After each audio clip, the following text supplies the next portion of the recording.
She looked homeless. But when she walked into the office, everyone froze. David never thought that walking home from work would change his life. The street was busy like always. Cars honking, people glued to their phones, rushing past one another.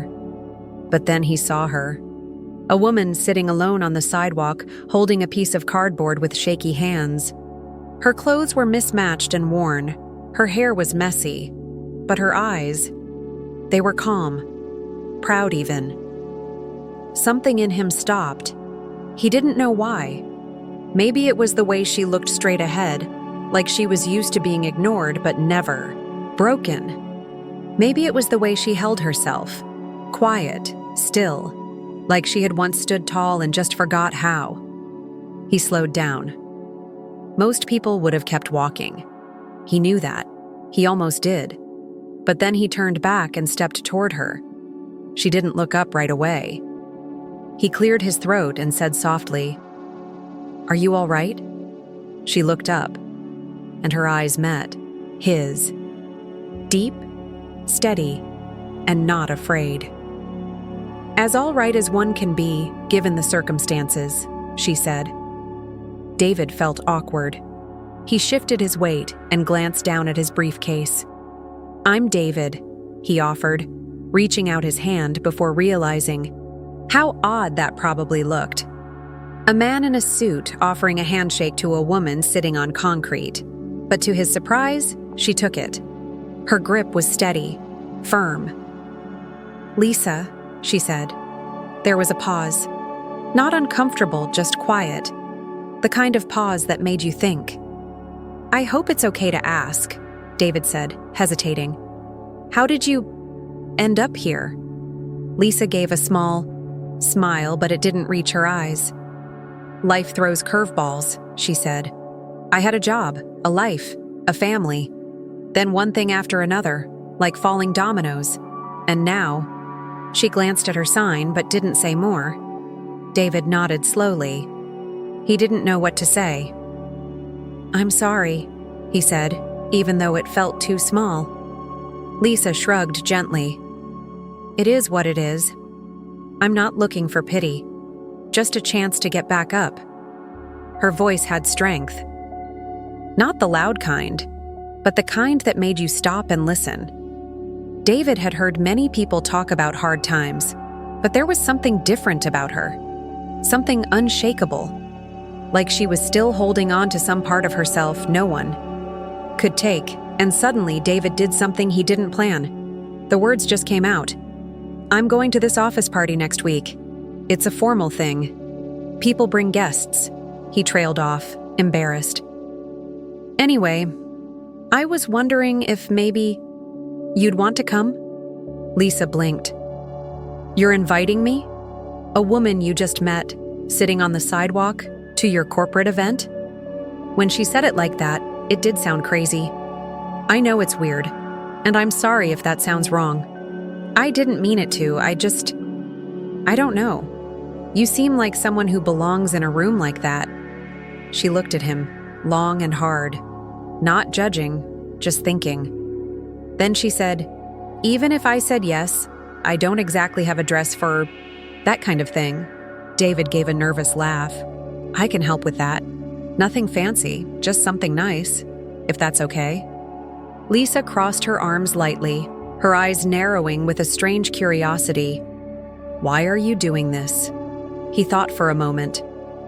"Because everyone deserves a chance. And something tells me you're not what you look like right now." Lisa looked down, then back at him. "I don't want charity," she said clearly. "It's not charity," David replied. "It's just one evening. You get a break from this street. I get good company." Lisa exhaled through her nose, then nodded slowly. "Okay," she said. "On one condition." "What's that?" "If I do this, I want the chance to return the kindness someday. I don't know how or when, but I will." David smiled. "Deal." They shook hands again, firmer this time. Something real passed between them, and neither of them knew just how much that moment would change. David looked down the street, then back at her. "Come on," he said with a grin. "Let's go find something for you to wear?" Lisa stood up slowly. "This should be interesting," she said, and side by side they walked away, an office worker and a woman the world had forgotten. But something was beginning, something neither of them could yet name. The bell above the shop door jingled gently as David pushed it open. The place smelled faintly of old wood and fabric softener. It wasn't a fancy boutique. The sign outside read Second Chances, and something about that felt right. The little store sat on a quiet corner away from the main road, its windows fogged from the chilly air. Inside, racks of dresses stood like quiet soldiers, waiting to be chosen again. Lisa stepped in slowly, her eyes scanning the space. She didn't look nervous. She looked measured, like she was taking in more than just fabric and price tags. She was watching how people moved, how they looked at her, what they expected. A middle-aged woman behind the counter glanced up. She had curly gray hair and a face that carried the weight of listening to people's stories for years. Her gaze rested on Lisa's worn shoes for a second, then moved gently to her face. "Can I help you folks find something special?" she asked, with a kind smile. David cleared his throat. "Yes, we're, looking for a dress, for a work event. Something classy but not too flashy."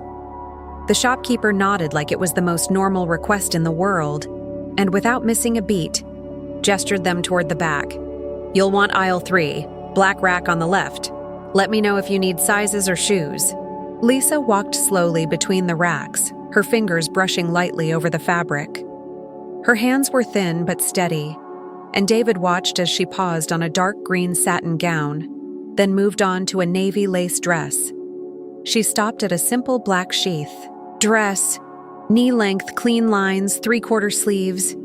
It was nothing extravagant, but something about it felt right. "What do you think?" she asked quietly. David stepped closer. "Honestly, I think that dress just picked you." She laughed, a soft, low sound. "That's a good sign then." She disappeared into the changing room with it, leaving David standing there, suddenly very aware of the music playing through the shop speakers and how fast his heart was beating. When the curtain pulled back, David blinked. It wasn't just that the dress fit, it was the way Lisa stood in it. Her back was straighter, her shoulders more square. There was a stillness in her posture that didn't ask for attention, but somehow demanded it. Her hair was still messy, her shoes still worn, but it didn't matter. The woman in front of him looked like she belonged in a boardroom, not on a sidewalk. "Well," she asked, her voice quieter now. "Do I pass?" David could barely find his voice. "You look amazing." For a moment, Lisa just stood there, staring at him like she was trying to figure out if he meant it. And then she smiled. Not the small, polite one she'd worn earlier, but something gentler, more personal. "It's been a while since anyone said that to me." They picked out a small pair of heels and a modest black clutch. David paid without hesitation. Lisa raised an eyebrow when the clerk handed over the receipt. "You didn't even blink at the price," David shrugged. "I spend more than that on coffee in a week." Lisa smiled, but didn't say anything. As they stepped out into the cold air again, she stopped on the sidewalk, holding the bag close to her chest. "This is strange," she said after a moment. "Stranger than sitting on the street somehow." David glanced at her. "Why?" "Because it's nice," she said. "And I've forgotten what nice feels like. Not money, not clothes, just someone being kind without asking for anything." Back. David didn't speak. He didn't need to. That night, he booked her a small room in a safe hostel nearby, quiet, clean, with a proper bed and hot water. When he handed her the key, she looked down at it like it was too heavy for her fingers. "Why are you doing all this?" she asked again. David didn't give the same answer he had before. This time he simply said, Because someone should have done it for my sister once, but no one did. Lisa looked up, surprised, but didn't ask anything else. The next morning, they met again for breakfast. She was still wearing the same coat, but her hair was combed and her voice sounded lighter. She even made a joke about the burnt toast. Over eggs and coffee, they talked about the upcoming party. David told her what to expect: the speeches, the small talk, the awkward handshakes.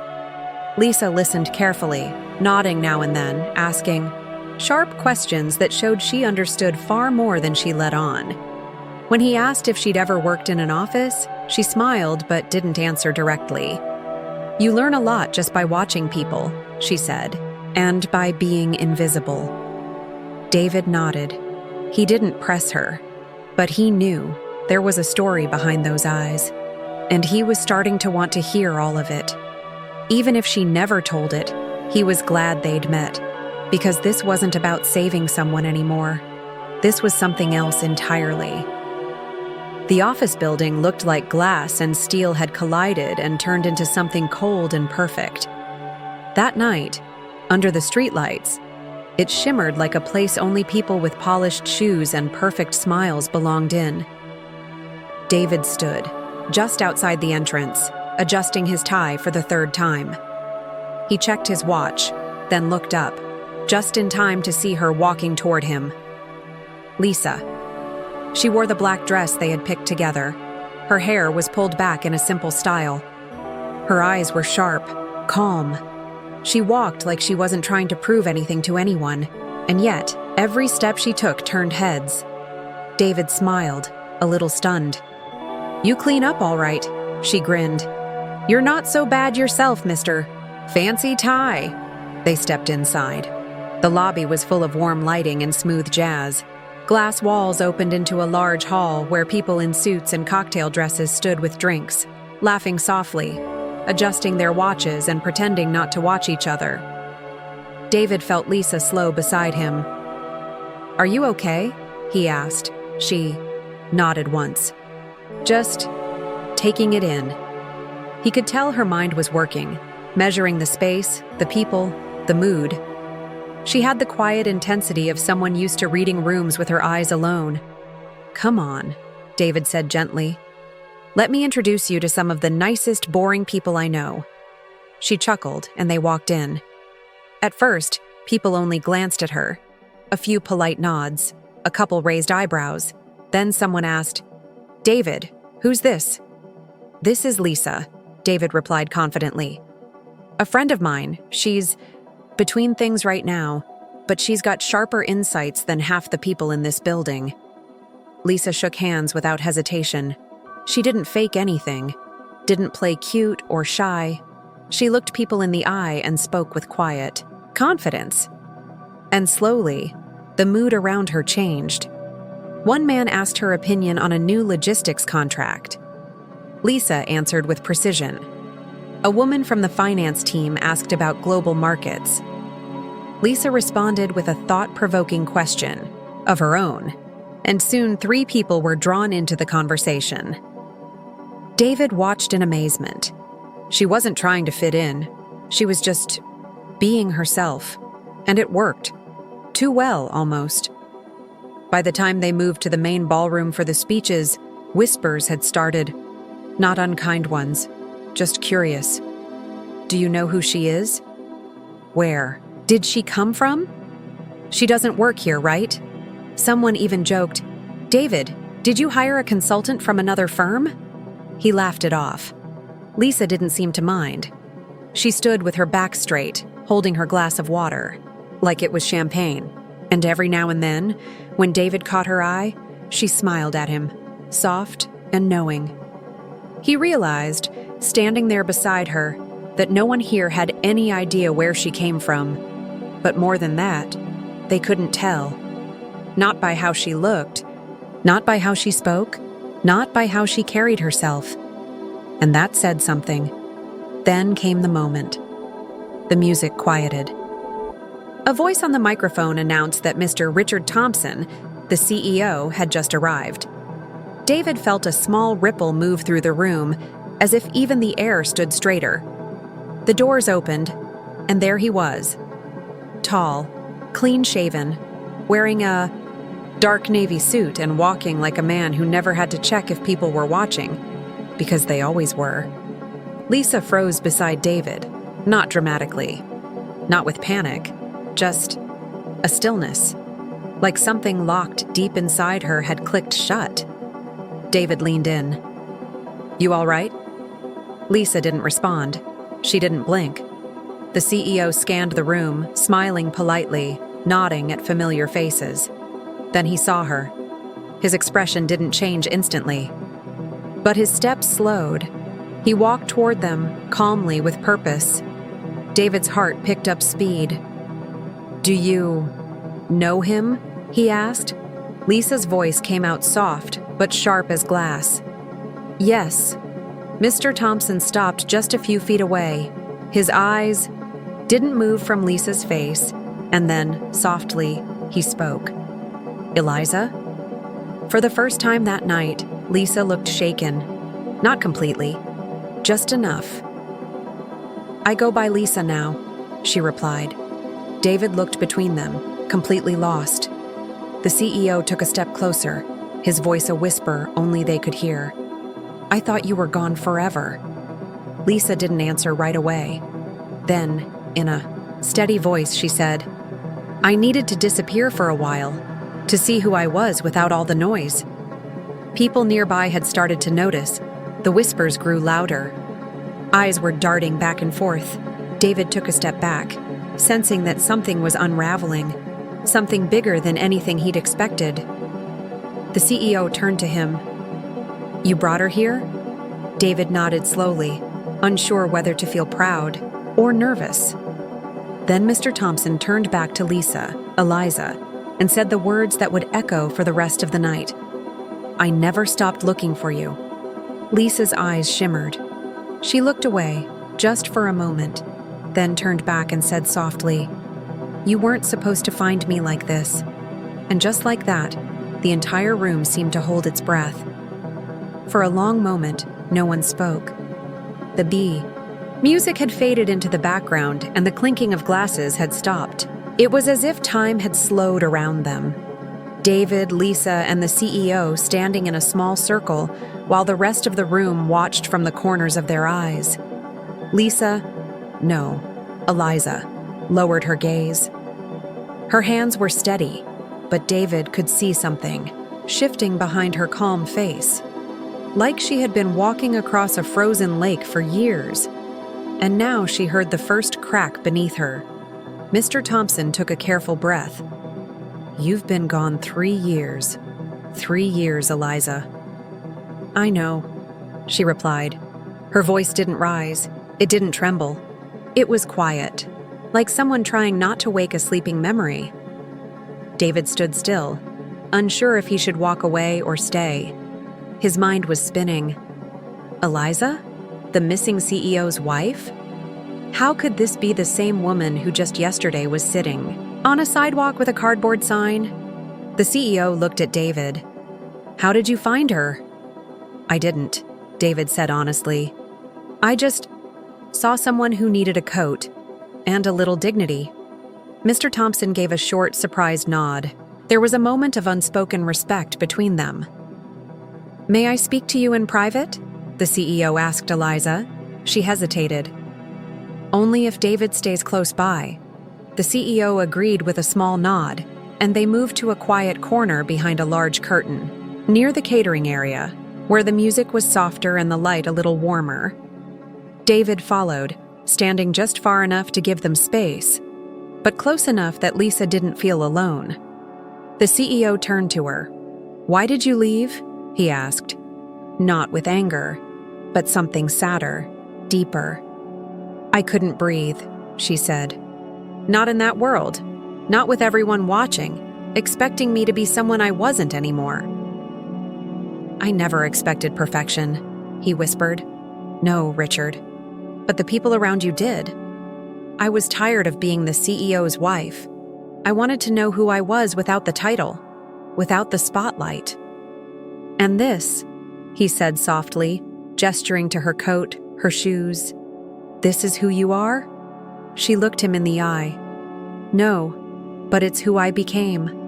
When the noise faded and the mirror got quiet. He sighed. I thought you were dead. I thought I was too, she said.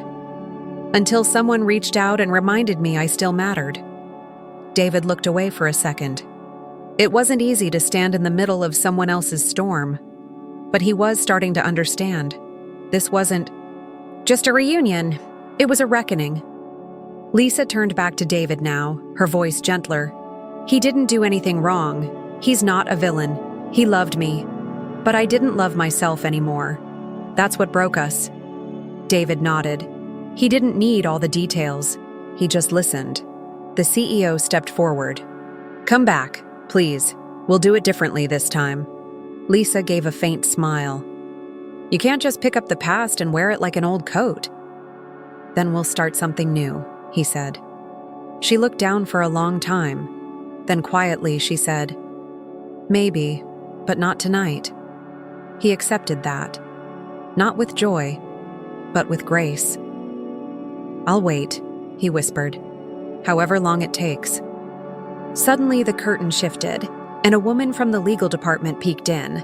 Mr. Thompson, they're asking for your speech. He turned to her. Give me 5 more minutes.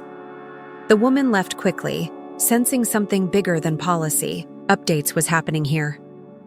Lisa stepped closer to David. Thank you, she said softly. For what? He asked. For seeing me when I didn't even see myself. David didn't know how to respond, so he simply said, I'm glad I turned. Around that night, they stepped back into the main room. People tried not to stare, but eyes followed every step. The CEO took the mic and cleared his throat. Before I speak about numbers and targets, he began, I want to say something human. Tonight, I saw what real leadership looks like, not in a boardroom, but on a street corner. The room shifted. There's a woman here tonight who reminded me of something I forgot, that no position, no suit, no title is more important than kindness. And sometimes the most powerful people are the ones who seem invisible. He paused, then lifted his glass. To second chances. People raised their glasses slowly. Some, confused. Some moved. David looked at Lisa. She gave the smallest nod. And somehow, it meant more than applause. They left the party early, together. The air outside was crisp, and the city lights flickered like a heartbeat in the distance. Neither of them said anything for a while. They didn't need to. Sometimes, silence isn't empty. Sometimes it's full of answers you never had words for. The morning after the party, David sat at his usual cafe with a cup of coffee that had gone cold. He hadn't touched it. His thoughts were still spinning like a slow storm, quiet, but impossible to ignore. He kept hearing the CEO's voice from the night before. There's a woman here who reminded me that no suit or title is more important than kindness. David hadn't meant to become part of a moment like that. He hadn't meant for any of this. All he did was stop on a street corner and ask someone if they were okay. But now he was tangled in something bigger, something real. His phone buzzed. It was a message from an unknown number. Come to the rooftop, 11th floor. Bring no expectations. David stared at the screen. Then he smiled slightly, grabbed his coat, and walked back toward the building he thought he knew so well. When the elevator doors opened on the 11th floor, everything felt different. The rooftop wasn't fancy. A few potted plants, a long bench, a rusted table someone had probably forgotten to replace years ago. But it had a view that stretched across the city like a map of everything possible. Lisa stood near the railing, hands in the pockets of her coat. She didn't turn when he stepped out, just said, "You made it." "I figured if I ignored the message, you'd track me down anyway," he said lightly. She turned then, and for the first time, she looked tired. Not the kind of tired that sleep fixes, but the kind that comes from carrying too many untold stories. "I thought you deserved the truth," she said. David sat on the bench, motioned for her to join him. She did. For a moment, she just watched the cars far below. Then she said, "I was married to Richard for 9 years. We met in law school. I was always the sharper one. He'll admit that even now." David smiled. "I believe that." Lisa continued, "We built everything together. His firm, the company, the name. But slowly, people stopped looking at me as a partner and started calling me his wife. I became a shadow of my own achievements." She paused. "My mother passed.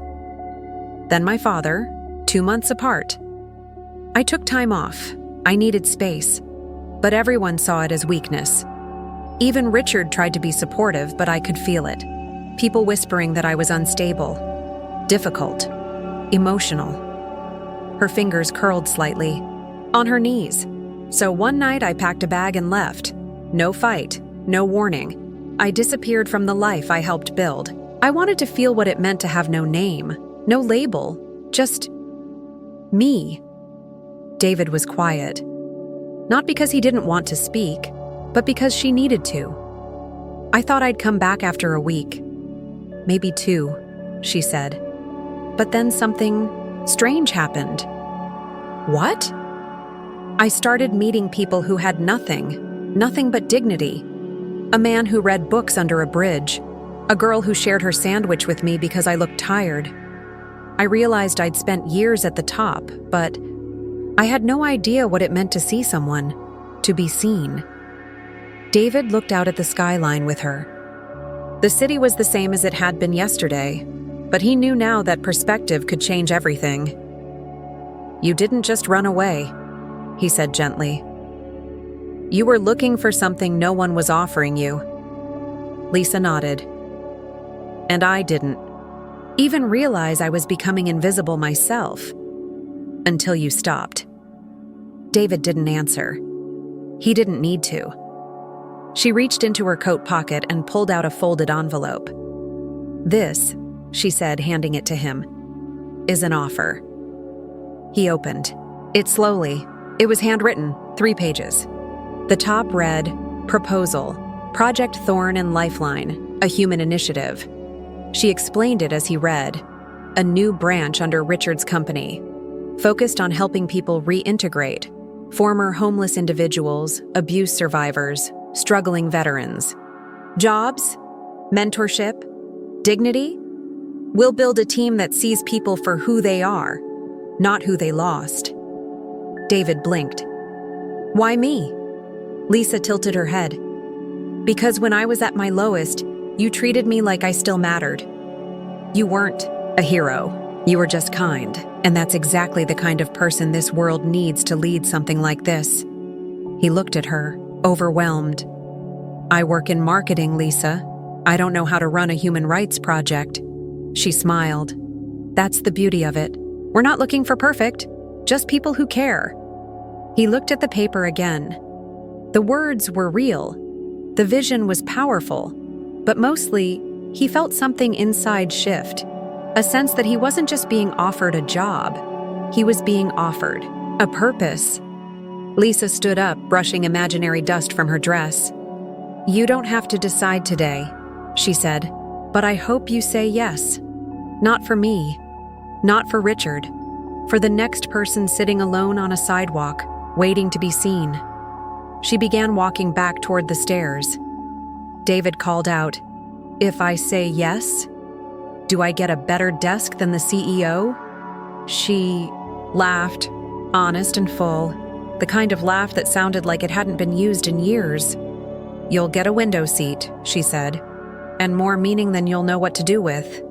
And just like that, she disappeared down the stairwell, leaving David on the rooftop, holding a letter, and the beginning of something far bigger than he had ever imagined. David said yes. Not right away. He spent 2 days walking through parks, sipping coffee he barely tasted, rereading the proposal until the corners of the paper were soft. But in the end, the answer was clear. He didn't just want to help Lisa. He wanted to help the next Lisa, the one still sitting in the cold, invisible to 100 rushing footsteps. So he took the job. But job wasn't really the right word. It felt more like a mission. A calling he'd never looked for, but now couldn't walk away from.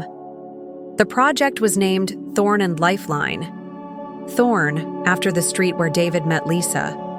Lifeline, for what that meeting became. His first task wasn't sitting in an office or shaking hands at some press event. It was visiting a transitional shelter downtown. Lisa met him outside. She'd swapped her black dress for jeans, a soft blue shirt, and sneakers that still had a faint trace of dust. "I want you to meet them," she said, "not as a leader, just as a person." Inside, the shelter smelled of instant coffee and bleach, but it was warm, safe. On the far side of the room, a teenage girl played cards with a tired man who could have been her father, or maybe just someone trying to feel like one. A young woman sat by the window, reading a weathered novel. A boy, maybe 8 or 9, was sketching spaceships in the corner with a broken pencil. David walked through quietly, nodding, smiling. He didn't take notes. He didn't carry a clipboard. He just sat, listened, asked names. That's when he met Tanya. She was in her 20s, small frame, short curly hair, and eyes that flicked from wall to door every few seconds like she was still deciding whether to stay or run. They spoke briefly. She told him she used to be a dental assistant. Then her mother got sick. The bills swallowed her life. The job disappeared. The apartment wasn't far behind. "I've got hands that know how to work," she said softly. "But no one hires hands like mine once the address changes." David didn't know what to say at first, so he just said, "I'm glad you're here." She blinked like she hadn't heard that phrase in a long time. Lisa smiled at him afterward. "That's the job," she said, "to remind people they're still part of the world." Back at the office, they began building the real structure of the program. Lisa led the strategy. David handled outreach, recruiting volunteers, connecting with local businesses, planning workshops. At first, it was messy. Some companies promised support, but pulled out quietly when they realized the initiative involved hiring people with gaps in their resume. Others sent polite emails filled with empty words, but a few brave ones stayed. And that was enough to begin.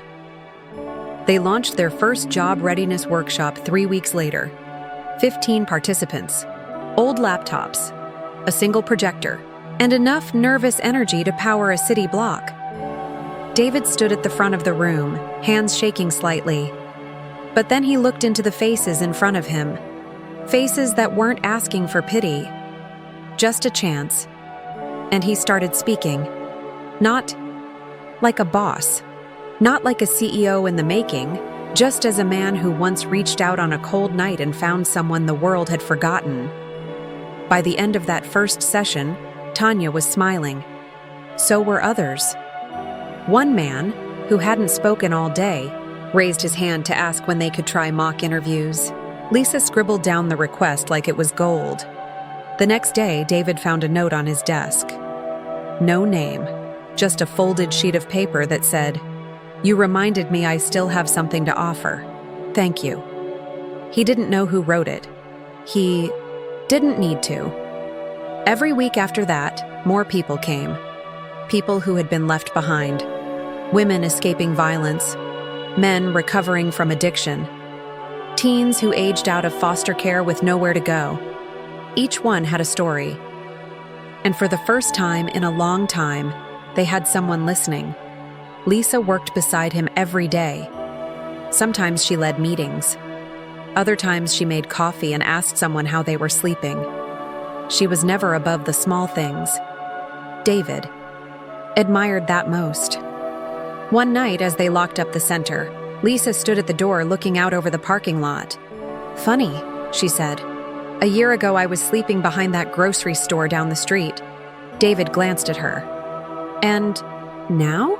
She smiled faintly. "Now I get to hold the door open for the next person."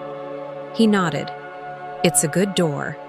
That night, They walked out together in silence. Not the heavy kind, but the full kind. The kind that means something was working, something honest and needed. And even though they both knew the world was still broken in many places, they also knew something powerful. They couldn't fix everything, but they could see people. And sometimes, that was the beginning of everything. A year passed. David no longer wore suits every day. His office was now a converted community space filled with old couches, donated desks, and a wall painted with the words, "Everyone starts somewhere."